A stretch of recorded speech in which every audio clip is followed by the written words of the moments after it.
Arabes Unis.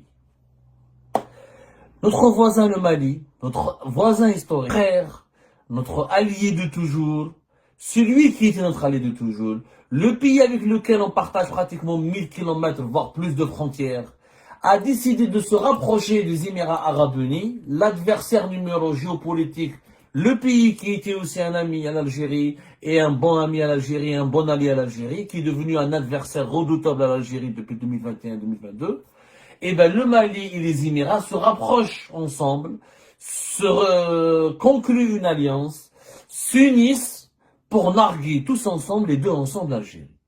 Voilà la situation dans laquelle on se retrouve aujourd'hui, à cause de la politique idiote qui n'a aucun sens qui est menée aujourd'hui par l'actuel régime au pouvoir. Le Mali avec lequel nous partageons 1329 kilomètres. Le Mali qui est le prolongement naturel du Grand Sud algérien. Le Mali avec lequel nous avons des liens historiques, humains, des liens sécuritaires, économiques et socio-culturels stratégiques. On a pratiquement rompu les relations diplomatiques avec eux, notamment depuis la dernière dispute, à cause de l'affaire du drone, où les 3 ambassadeurs des États du pays des États du Sahel au début du mois d'avril, ont décidé de rappeler leur ambassadeur au poste en Algérie. L'Algérie a riposté en rappelant l'ambassadeur, en rappelant son ambassadeur aussi dans les 3 pays. Et du coup, nous sommes dans une situation revenue à Alger. Ni l'ambassadeur du Niger est revenu à Alger, ni l'ambassadeur du Burkina Faso n'est revenu à Alger. Et l'ambassadeur algérien, les 3 ambassadeurs algériens ne sont pas revenus dans leur poste à Bamako, Niamey et Ouagadougou. Et nous sommes dans une situation de quasi-rupture. Fermeture du ciel aérien, comme avec le Maroc. Le Mali, c'est un deuxième Maroc pour l'Algérie. Le Mali est devenu un deuxième Maroc pour l'Algérie. Relations extrêmement froides, pratiquement en situation de rupture des relations diplomatiques, fermeture de l'espace aérien, c'est ce qui a été décidé au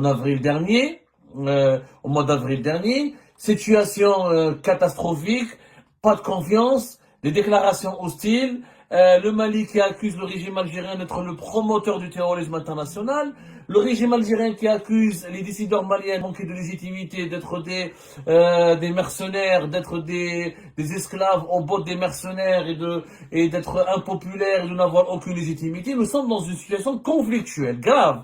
Avec le Mali, nous avons des relations extrêmement graves.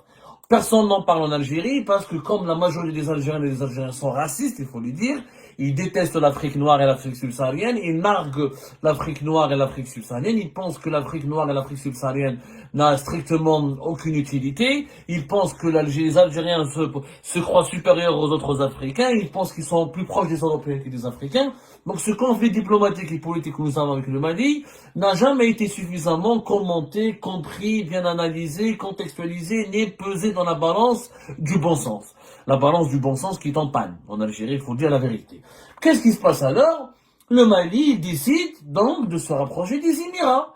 Et les Émiratis, qui ont un problème avec le régime algérien, ont aussi fait un pari intelligent. Ben voilà, l'ennemi de mon ennemi, il devient mon ami. Et comme les Émirats et le Mali, tous les deux ont un problème direct avec le régime algérien, et ben ils ont décidé de s'allier, de faire une alliance. Et cette alliance a été encore renforcée, elle ne date pas d'aujourd'hui, elle date pratiquement de 2019 entre le Mali et les Émirats Arabes Unis. Mais cette alliance a pris une dimension encore plus